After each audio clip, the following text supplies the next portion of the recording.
ఓం సాయిరామ్. సాయినాథ దయామయ, నీ మహిమలు కీర్తించడం మా వల్ల కాని పని. కొందరికి ఊదీని ఇస్తావు, మరికొందరికి సంపదలను బహుకరిస్తావు, కొందరిని దాసులుగా చేసుకుంటావు.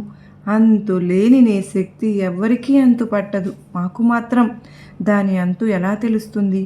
కరుణామయ, ఈ దాసికి నీ పాద పద్మముల యందు సద్భక్తిని అనుగ్రహించు. అతి సుందరమైన రూపం, అవ్యాజమైన ప్రేమ, అక్కున చేర్చుకునే కరుణ, అతి మధురమైన నామధేయం, సమ్మోహనమైన వీక్షణం, సముద్రమంత గాంభీర్యం, కరుణ కురిపించే ప్రేమ తత్వం, చిరు జల్లు లాంటి చిరునవ్వు, భయం పోగొట్టే అభయం, చల్లని దీవెనలు, వరద హస్తం మాకు ఉండగా మీ చెంత కాస్త కరుణ ఇవ్వు తండ్రి.